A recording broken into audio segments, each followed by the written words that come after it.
you, Mr. Chair. To our guests, thank you for being here. I appreciate your testimony. I will start with Ms. Gorham. On Tuesday, Minister Holland, in his line of, or his opening intervention and his question, or his answers to the questions, as well as his officials, stated that over 4,500 consultations, a robust consultation process took place. I asked the officials repeatedly, twice, if your association, Canadian Health Food Association, was consulted. Both times they said yes. Is that true? We were not consulted on Bill C-47. C-47, okay.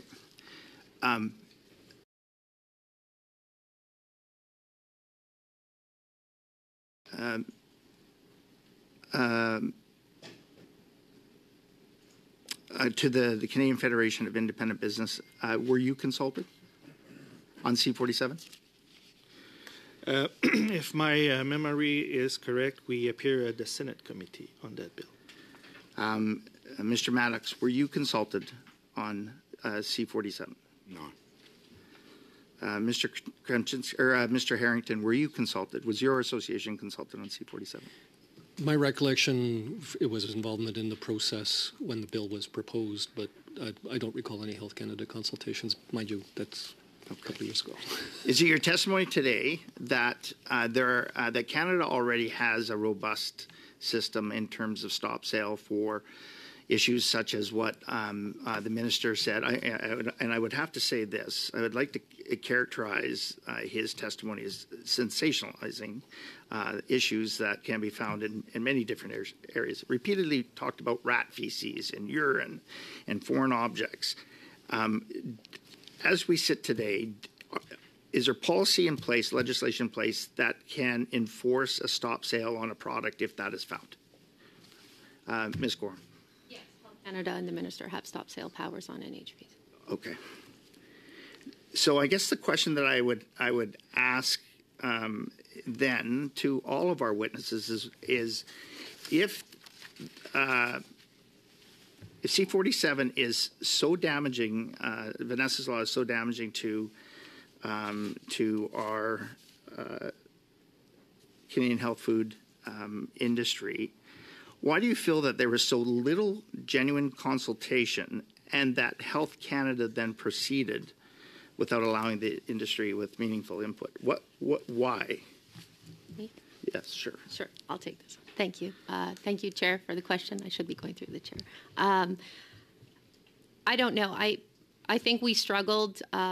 We spoke, Aaron and I and our team spoke about it after Tuesday. I think several times the department said that this is a very compliant industry, that they have very few problems, and there is a very compliant and very cooperative was said several times. So we failed to understand where there was no room to follow proper legislative processes, proper parliamentary processes, and why Vanessa's law had to be done through an omnibus budget bill, you know, in the dark of the night and take everybody by surprise. Well, and I might take it even a step further. We saw earlier this year when Health Canada officials characterized this as life and death. They used the death of the 18-month-old child in Alberta as a significant reason, as a catalyst to go moving forward with this, which I then called them on it. I knew I was very familiar with the issue and then called them on it repeatedly that this was untrue, yet they refused to capitulate and reverse their decision and apologize for it. I think what we've seen, or I guess I'll leave that for question or for a comment from anyone on the committee as to why you feel that Health Canada and perhaps the minister has felt the need to vilify an industry that provides so much to so many. Mr. Harrington, would you? I can't speak to the minister's thinking. I can say that this industry has an excellent reputation internationally. Since the introduction of the natural health product regulations, one of the first things we saw was over the course of the next decade, exports of those products from Canada more than doubled. That's a sign of confidence. Anybody else? Go ahead, Ms. Auger. Pardon me.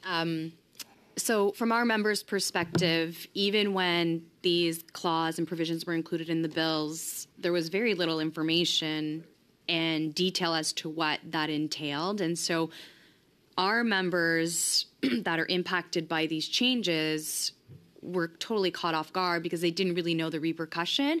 And that's the same thing that just occurred with Bill C-69. There's some impacts there with impacting natural health products. And so when we actually reached out to Health Canada and said, hey, what does this mean for small businesses? We've got nothing from them. One last question, because I know my time is short. Just to be clear, this impacts Canadian businesses only. Canadians will still be able to receive online, over-the-counter, direct-to-consumer through Amazon and other, like foreign countries. Foreign products are not being met with the same regulations. Go ahead. So in our consultation, we do highlight that, and it kind of creates an unfair playing field for businesses who are even trying to compete in Canada, operating in Canada. People are just going to go to Amazon and just import them and go under the radar. And businesses go down. Exactly. And that's all included in the consultation we've already submitted. Businesses are already feeling that with the competition of Amazon in other sectors. Thank you, Ms. Auger.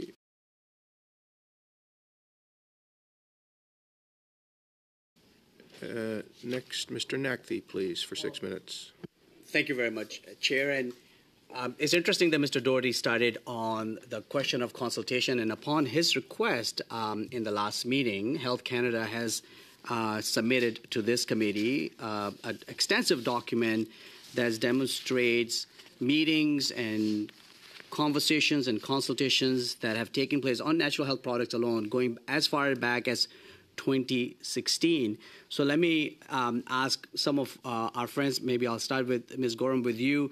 Have you been meeting with Health Canada, or your organization, I mean, on issues dealing with natural health products over the last few years?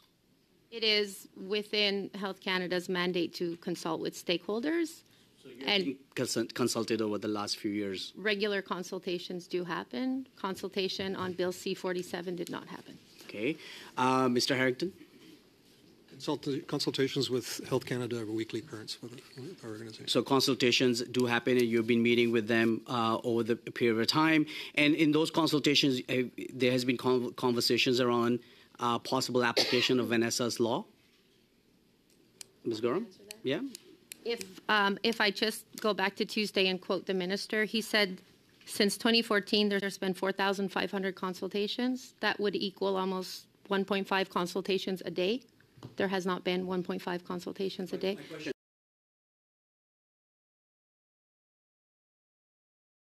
Sorry, I've got limited time. My question was, in your in conversations with Health Canada and consultations, have they discussed application of Vanessa's law to natural health products? As far as I'm aware, the last conversations would have been to what Mr. Harrington spoke to, the self-care framework. That would have been in 2019. That was not on Bill C-47. And Mr. Harrington? We did have outreach from some senior officials at Health Canada about potentially including NHP's and Vanessa's law on a couple of occasions, but there would, those were bilateral conversations. And we expressed at the time our concern, much the way I would have. So the conversations have taken place. And Ms. Gorham, just looking at BIA, since BIA was tabled, preceding that, there were at least 4 meetings with CHFA on Vanessa's law with Health Canada, according to the documents that have been submitted. When Bill C-47 reached the Senate, our president and CEO, Aaron Skelton, asked if he could testify because we were not consulted, and Aaron testified at Senate that we did not have meetings with the department. No. You did not have at least 4 meetings with the department passed after tabling of BIA. We had a meeting with the DG at the time. She's no longer there. She told us that she did not know that it would be in the budget, Mr. Nakthi. We weren't consulted on Bill C-47. So I am hearing that there's been consultations that has taken place, and there's been conversations, ongoing conversations around Vanessa's law, and I find it not parliamentary at all for Mr. Doherty to suggest that the minister and the nonpartisan senior officials of Health Canada were lying, his words, in one of his social media posts. But I'm mindful of my time, and I want to move forward. And Ms. Gorham, I've got some really important questions that I want to ask you. Do you think the government should be able to mandate a recall, yes or no? I think if the government has gaps, that they should go through proper consultation to fix those gaps. The question is, should government have the power to a mandate to recall a product, yes or no? If there is a gap and recall is the gap, then they should go through proper stakeholder consultation to fill that gap, yes. Okay.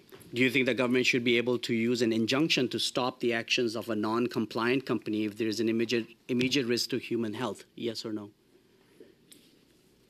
I think that the government might have gaps in its powers and they should consult on those. I'm not talking about gaps in powers. I'm talking about...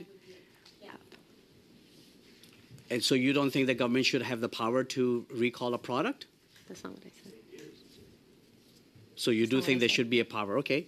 Do you believe that government should be able to recall lettuce contaminated with E. coli or milk contaminated with Listeria? The government can recall milk and lettuce. So it should have that power?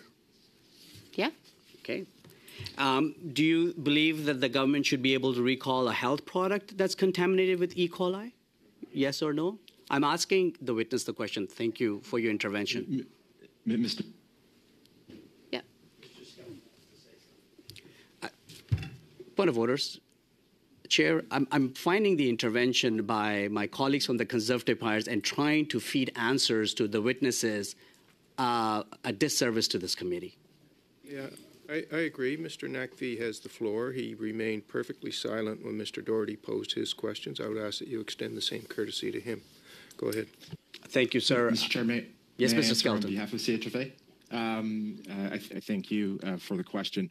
I think it's important to look at what is being discussed, what product we're discussing, and then apply appropriate powers to that. So wide-sweeping powers for recall? No.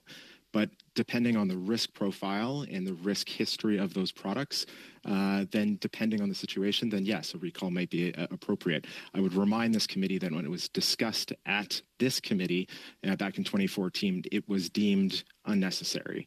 And I would respect that decision. And if that decision needs to be revisited, it should be revisited in a more thorough manner.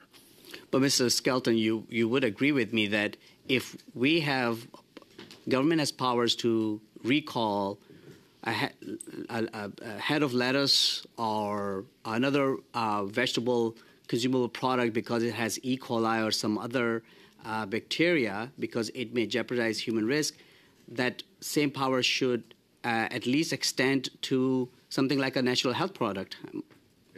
A brief answer, please. No, I think the risk profile was determined for those products, and at that point, recall was appropriate. It was reviewed for NHPs, and it was deemed not appropriate. Thank you. Next, Dr. Ellis, please, for 5 minutes. Thank you very much, Chair. I'm going to direct my questions to Ms. Auger and Mr. Skelton. Ms. Auger, just if you could refresh the committee's memory. In the early stages of your statement, you talked about the confidence of small and medium-sized enterprises in Canada in this government is very low. Was that your term, or do I have it correct? The level of optimism that we referred at the beginning of our presentation referred to the general state of the economy and how they perceive the future of their own enterprise. And so the level of optimism right now for small business owner is low because they are worried about the future of their small business. And there are many reasons for that. And one is the current economic conditions that they perceive to be difficult. Very good. Thank you for that, sir. And of course, we on this side of the House would contend that those economic conditions are directly related to the policies of the NDP Liberal government. That being said, is it not true that inside this particular space that the majority of these small and medium-sized business owners are actually women as well? We don't necessarily know the makeup from our membership. We could probably maybe do some digging and get back to you on that if that's something you'd like. But from our perspective, our membership is about split between male and female. I think we're probably closer to 60% on the male side, but For this specific industry, we don't know the accurate makeup. Thanks very much. And through you, Chair, Mr. Harrington, do you have a comment on that? Many of these businesses in this sector are female-led businesses. I think over my career, there has been a massive change in gender in industry in general. I would also highlight that women are the majority purchasers of natural health products. Thanks very much. So, of course, any of these comments of the minister, and I hate to say them out loud again, but referring to this bill as a cuckoo bananas bill, and of course, as many of you heard, the minister continuously referring to this, even from the officials, this unknown factory full of urine and feces. And I guess I'll turn to Mr. Skelton. Do you find that these comments, these inflammatory and provocative comments from the minister, how do you think that's going to affect consumer confidence in the natural health product industry in general? Thank you for the question. Yes. I mean, I think we're here disappointed that we're here in the first place. I think, moreover, we're bewildered that this conversation has to continue. This is an industry that has a very strong reputation and a very high trust amongst Canadians. We've recently surveyed over 81% of Canadians use these products. And to revert back to your question about ownership and who's running these businesses, the vast majority of these SMEs are female-founded or led and operated. And so any comment that takes the 0.006% and paints a brush across a full industry, I don't believe would be helpful to that industry, no. Thanks very much, Mr. Skelton, and to you, Ms. Gorham. Again, we asked officials to talk about this factory full of rat feces and urine, and of course they couldn't name it. I find that very disturbing, to be honest with you. We have a minister out there basically trying to ruin an entire industry for what reason, I don't know, a $13 billion industry. But continuously referring to that, and especially when then, if that really were the fact, of course, you would expect officials to have an answer as to where this factory was and how terrible it was. Do you have any insight for us as to where this this feces of rat full of factory is? It seems a bit odd to me. Now, listen, I know it's not humorous, but that being said, this is the minister's own words, which he kept referring to and over again. And for a Canadian, and I'm a very proud Canadian, to think that a minister would go on at length and numerous times to suggest that any industry in Canada was a factory full of rat poop and urine is absolutely ludicrous. I'm going to start by saying that I think I speak on behalf of Aaron and myself and all of our members and probably all of industry and us around this table that we are pretty shocked to see that on one hand we're being said and you are being told that this is a very, very compliant, very cooperative industry, but then on the other hand, the worst case scenario in the past 20 years of this regulatory system is used to shame and stain a Canadian industry, one that we are all very proud of. We've all worked very hard to get it to where it was. So I'll start by saying that. As for the situation that we believe he was referring to, I don't know. They didn't say the name. The situation that we believe that he was referring to, I think we do know because, like I said, it was the worst case. I will say, though, that, however, that happened since 2023, since this Vanessa's law was passed, since the definition was changed. However, that situation was resolved using the powers that they had already had previously. The site license was suspended for 30 days. The company was given a chance to course correct.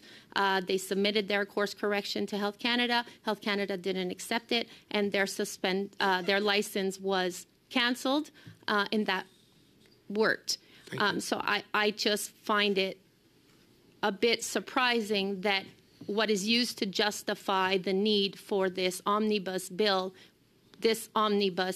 powers were not even used in the situation that was used.